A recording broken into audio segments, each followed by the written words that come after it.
Hi guys, bumaba po ako. So, kasi medyo ang dami pong mga motor na maingay sa baba. So, ang lakas po ng ulan. So, sinubukan ko munting nagkuhan po ng nangyayari dun sa labasan namin. So, yan na po guys. So, may mga stranded na motor na hindi sila makatuloy kasi malaki na po yung tubig sa labas. So, tingnan po natin yung kaganapan. So, yun po, lakas po talaga ng ulan. So, medyo mahangin siya. So, baha na po dito sa labasan namin. So, yan po, mga barado na po yung drainage. Dito po sa side na to, sa kanan, ang sapa po kasi yung kanilang kabila. So, umapaw na po yan. Kaya, ganyan po lumalabas ng tubig sa drainage. Yan po, nagtatry po yung mga motor. So, hindi po nila kaya bumabalik sila. Yan po yung lalim, so bandang dulo mas malalim po. So marami na pong motor na nag-try, so hindi na po sila tumuloy. So hindi po kasi tumitigil ang ulan, kaya yan po ganyan siya. So yan po, so apaw na po yan. So yung kabilang side na po yan, yung loob po ng bahay nila dyan, bumabaha na po sila. So may mga tubig na po yung mga daan nila dyan kasi dahil po sa overflow po ng sapa nila. Yung po mga nasa right side.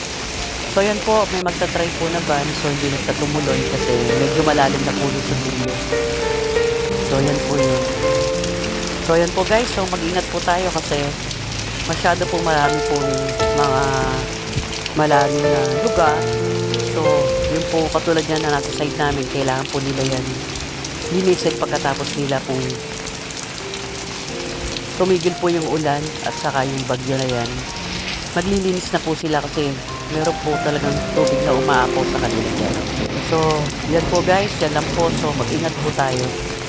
So, yan po yung mga tao na nagtatry po silang maglakad. Kasi galing po sila sa duluman. Yan po kasi malalim na po siya talaga. So, yan po guys, yung po mabababang lugar dito po sa may banda rito sa right side. Yan po yung mga naapektuhan na lugar. So, mabilis naman po mawala yung baha, basta po tumigil lang po ang ulan dito sa lugar namin. So, yan po guys. Nagtatry pa po sila talaga na baka sakaling makadiretso. So, hindi na po talaga kinakaya. So, yun lang po guys. Mag-ingat po tayo. Pag-pray po natin yung mga lugar na mga nasalanta at nagkaroon ng mataas na tubig. Sana po huwag na pong maulit yung ganitong klase ng bagyo.